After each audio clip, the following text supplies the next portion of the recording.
Assalamualaikum warahmatullahi wabarakatuh.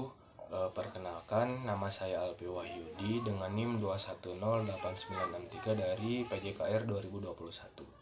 Nah, di sini saya akan menjelaskan tentang konsep psikologi olahraga.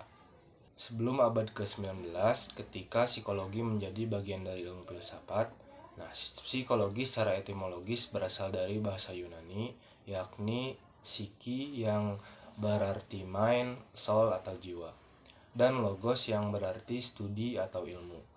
Dimaknai sebagai studi tentang jiwa atau ilmu tentang perilaku menurut Holm 1972.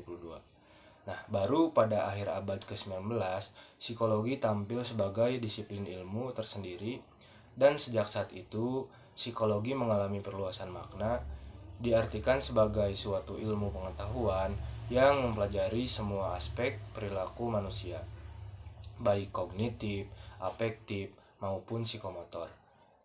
Ditinjau dari semua sudut yang menyajikan prinsip-prinsip elementer, esensial, dan juga universal.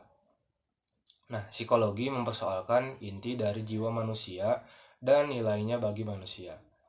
Dengan begitu, mempelajari psikologi berarti mempelajari seluk-beluk gejala perilaku dan pengalaman manusia, guna memperoleh pemahaman yang lebih baik.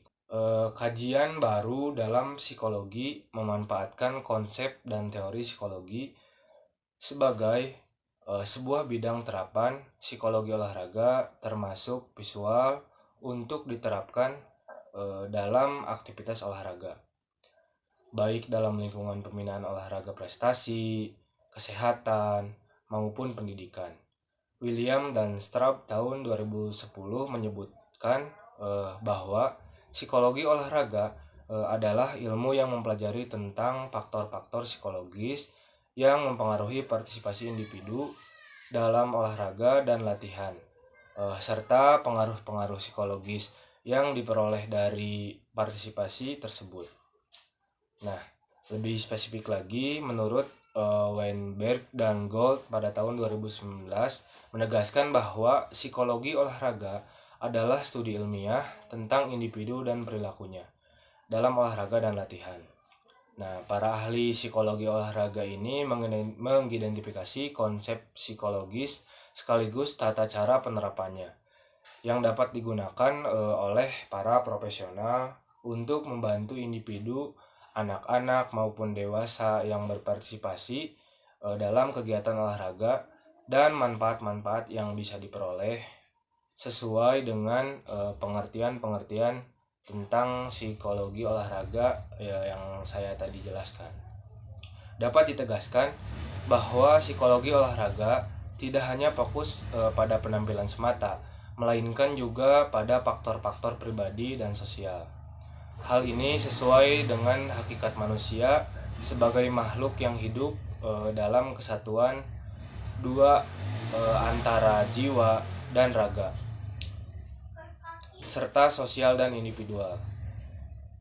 Sebagai sebuah bidang kajian terapan, psikologi olahraga mempelajari seluk-beluk individu dan perilakunya dalam latar olahraga dan latihan dengan menerapkan konsep dan teori-teori psikologi yang ditandai oleh sejumlah interaksi multiarah antara individu, lingkungan fisik, dan lingkungan sosial yang menstimulasinya. Menurut Fulgham 1998 menyebutkan dua tujuan utama penerapan psikologi olahraga. Yang pertama, mempelajari bagaimana faktor psikologis dapat mempengaruhi penampilan fisik individu. Yang kedua, memahami bagaimana partisipasi dalam olahraga dapat mempengaruhi secara positif perkembangan kesehatan dan kesempurnaan. Secara spesifik, faktor-faktor psikologis yang dimaksud adalah metode dan keterampilan psikologis yang satu sama lain saling berkaitan. Metode psikologis di sini adalah teknik atau strategi untuk melatih keterampilan psikologis, misalnya penetapan tujuan, imagery mental, dan lain-lain. Sedangkan keterampilan psikologis diartikan sebagai karakteristik bawaan sekaligus dapat dikembangkan yang memungkinkan atlet atau yang menerapkan ini berhasil mencapai prestasi olahraga. Misalnya motivasi, kepercayaan diri, kecemasan, interaksi sosial, dan lain-lain. Berdasarkan apa yang sudah saya jelaskan, dapat ditarik kesimpulan bahwa psikologi olahraga adalah sebuah bidang kajian terapan yang memanfaatkan konsep dan teori psikologi dan menerapkannya dalam aspek-aspek aktivitas olahraga seperti aspek belajar, keterampilan, penampilan, pelatihan, dan pengembangan. Nah, penerapan psikologi olahraga dalam aktivitas olahraga ini diarahkan pada dua tujuan, yaitu yang pertama mempelajari bagaimana faktor-faktor psikologis dapat mempengaruhi penampilan fisik individu dan memahami bagaimana partisipasi individu dalam aktivitas olahraga dapat mempengaruhi secara positif kepada perkembangan kesehatan dan kesempurnaan. Nah, dalam perkembangannya sampai saat ini psikologi olahraga digunakan untuk dua kepentingan, yaitu yang pertama kepentingan klinis dan pendidikan.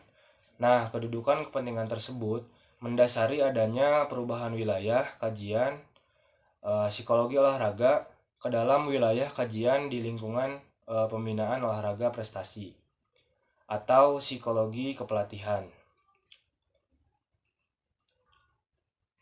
Pembinaan olahraga masyarakat disebut psikologi latihan, exercise psikologi, dan olahraga persekolahan disebut psikologi pendidikan jasmani, physical education psikologi.